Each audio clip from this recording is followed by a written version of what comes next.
Hi everyone, आप सभी का बहुत बहुत स्वागत है हमारे YouTube चैनल डेवलपर नीतीश में। दोस्तों, आज की इस वीडियो में मैं आप लोग को बताने वाला हूं कि अगर आप लोग कहीं से ऐप डेवलप कराते हैं, किसी भी डेवलपर से आप ऐप डेवलप कराते हैं, तो आपको क्या क्या डॉक्यूमेंट्स आपसे मांगे जा सकते हैं, क्या क्या डॉक्यूमेंट्स आपको देने चाहिए।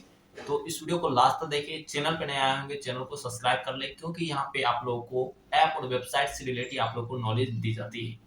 तो चलिए हम लोग अपने टॉपिक पे आते हैं, और उससे पहले मैं आप सभी को बताना चाहूंगा, अगर आप लोग वेबसाइट ऐप और ऐप डेवलप कराना चाहते हैं तो आप हमसे कांटेक्ट कर सकते हैं। यहाँ पे आप लोग को नंबर शो हो रहा होगा, या नहीं तो आप लोग को डिस्क्रिप्शन में मेरा नंबर मिल जाएगा, वहां से आप डायरेक्ट कांटेक्ट कर सकते हैं। आपको किसी भी तरह का एप्लीकेशन चाहिए, वेबसाइट चाहिए, आपको मैक्सियोर आपको कम प्राइस में और मार्केट में सबसे अच्छा आपको बना के दिया जाता है मेरी तरफ से। ठीक है, अभी तक मैंने 50 से ज्यादा ऐप और वेबसाइट यूट्यूबर्स को बना के दिया है, टीचर लोगों को बना के दिया है। तो आप लोग ट्रस्ट कर सकते हैं। ठीक है, और आप लोग मेक श्योर आप लोग कॉल करके आप लोग सारा चीज इंफॉर्मेशन ले सकते हैं। ठीक है, तो हम लोग अपने टॉपिक पे आते हैं कि आप लोगों को क्या क्या डॉक्यूमेंट्स आप लोगों को देनी चाहिए। ऐप बनवाने से पहले आप लोग से क्या क्या डॉक्यूमेंट्स मांगे जाते हैं। तो जनरली जो आपसे डॉक्यूमेंट्स मांगे जाते हैं वो आपसे यूजर सॉरी वो आपसे जीमेल आईडी, पासवर्ड और आपसे एक लोगो मांग सकते हैं। ठीक है, तो लोगो लोगो आप खुद से भी क्रिएट करके दे सकते हैं, यानी तो आप डेवलपर को बोलेंगे तो वो खुद क्रिएट करके वो लगा देगा। ठीक है, तो यहाँ पे कुछ टीचर लोगों का ये क्वेरीज आता है, सर हमसे आधार कार्ड पैन कार्ड मांगा जाता है। तो आपको आधार और पैन कार्ड आपको नहीं देना है। ठीक है, इसका यूज आपको एक सिंपल ऐप में नहीं, कहीं नहीं यूज होता है। ठीक है, अगर आप हाइब्रिड ऐप बनाते हैं, यानी तो आप ई कॉमर्स जैसा ऐप बनाते हैं, ठीक है, तो उसमें उसमें आपको पेमेंट गेटवे यूज करना होता है, तो उसमें आपको कुछ डॉक्यूमेंट्स आपको लगते हैं। ठीक है, तो उसमें आपसे मांगा जा सकता है। ठीक है, लेकिन मैं ये बोलना चाहूंगा कि आप पेमेंट गेटवे जो लगता है उसके लिए रेजो पे अकाउंट क्रिएट करना होता है, यानी तो पेटीएम का अकाउंट क्रिएट करना होता है। तो वो आप खुद से भी क्रिएट कर सकते हैं, उसका की जनरेट होता है, वो आप डेवलपर को प्रोवाइड कर सकते हैं। आप अगर नहीं देना चाहते हैं, अपना डॉक्यूमेंट शेयर नहीं करना चाहते हैं, तो आप उसका की आप अपने से अकाउंट बना के उसका की आप डेवलपर को दे सकते हैं।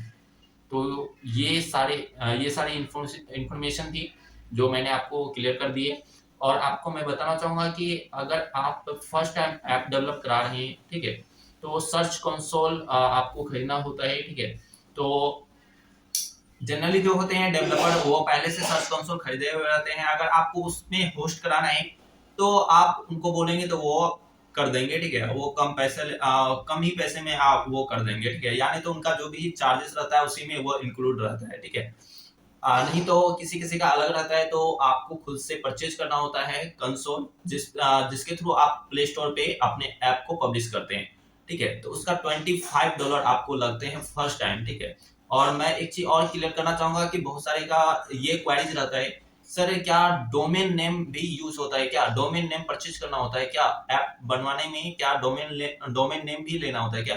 तो नहीं लेना होता है। ठीक है, डोमेन का कोई यूज नहीं है ऐप में। ठीक है, लेकिन अगर आप लोग लेना चाहते हैं अपने अपना जो भी आपका जो भी ब्रांड है, जो भी आप ऐप बनवाए हुए हैं, ठीक है, आपने जो भी ऐप बनवाए हुए हैं जिस भी नाम से, अगर उसका आप डोमेन नेम परचेज करना चाहते हैं तो परचेज कर सकते हैं। ठीक है, लेकिन ऐप में डोमेन नेम का यूज नहीं होता है। ठीक है, तो सारी चीज आप लोग को क्लियर समझ में आ गया होगा। ठीक है, तो अगर आपको कोई भी क्वेरीज बचता है, ठीक है, कोई भी डेवलपर आपसे अगर इन डॉक्यूमेंट्स के अलावा अगर कुछ डॉक्यूमेंट्स आपसे मांगते हैं तो आपको नहीं देने हैं। ठीक है, आप उनसे डायरेक्ट आप पूछ सकते हैं इन डॉक्यूमेंट्स का क्या यूज है, ये कहाँ पे यूज होगा।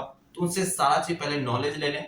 ठीक है, वो जो भी चीज आपको बताएं, तो आप मार्केट में और भी हैं, ठीक है, डेवलपर, उनसे आप कंसल्ट कर ले, और तब जाके आप अपना जो भी आपका डॉक्यूमेंट्स है वो सेव करें। क्योंकि यहाँ पे अगर आप अपने डॉक्यूमेंट्स को ऐसे ही अगर किसी को शेयर कर देते हैं तो आपका डॉक्यूमेंट्स का गलत इस्तेमाल किया जा सकता है। ठीक है, तो आई होप आप लोग को वीडियो में सारा नॉलेज मिल गया होगा। ठीक है, तो और एक चीज, जो आप जीमेल आईडी देंगे, ठीक है, जो आपसे जीमेल आईडी मांगा जाता है वो मैक्स श्योर वो आप न्यू वाला क्रिएट करके आप दें, ठीक है। क्योंकि पुराने वाले अगर जो जीमेल आईडी पहले से आप यूज कर रहे हैं वो अगर आप किसी अनदर पर्सन को दे देते हैं, अनदर डेवलपर को दे देते हैं, तो उसका वो गलत इस्तेमाल कर सकता है, ठीक है। तो आपसे एक ही रिक्वेस्ट है, आप बनवाने से पहले आप एक न्यू जीमेल बना लें और उसका एक पासवर्ड रख लें, ठीक है। एक फ्रेश जीमेल आईडी आप बना करके डेवलपर को दें। डेवलपर जब आपका ऐप तैयार कर दे और जब आपको प्रोवाइड कर दे, सारा चीज आपको लॉगिन करा दे, तो आप क्या करें, अपना जो भी जीमेल आईडी होता है, ठीक है, उसका आप पासवर्ड चेंज कर सकते हैं, जिससे कि डेवलपर उसको फिर से एक्सेस नहीं कर पाएगा, ठीक है। तो ये सारी नॉलेज थी जो आपको जानना बेहद जरूरी था, ठीक है। तो आई होप आप लोग को सारा डाउट इसमें क्लियर हो गया होगा। अगर कोई भी तरह का डाउट अगर बच रहा है तो आप कमेंट करें, आपको रिप्लाई किया जाएगा, ठीक है। और किसी भी प्रकार का नॉलेज लेना है आपको, ठीक है, ऐप, वेबसाइट, डिजिटल मार्केटिंग, किसी भी तरह का नॉलेज लेना है तो आप दिए गए नंबर पे आप लोग कॉल करें, ठीक है। आपको सारे चीज पूरे फुल इंफॉर्मेशन के साथ बताए जाएंगे। तो हम लोग वीडियो को यहीं पे एंड करते हैं, और अगर आपको वेबसाइट ऐप बनवाना है तो आप लोग कॉन्टेक्ट कर सकते हैं। हम लोग फिर मिलेंगे नेक्स्ट वाले वीडियो में, तब तक के लिए जय हिंद।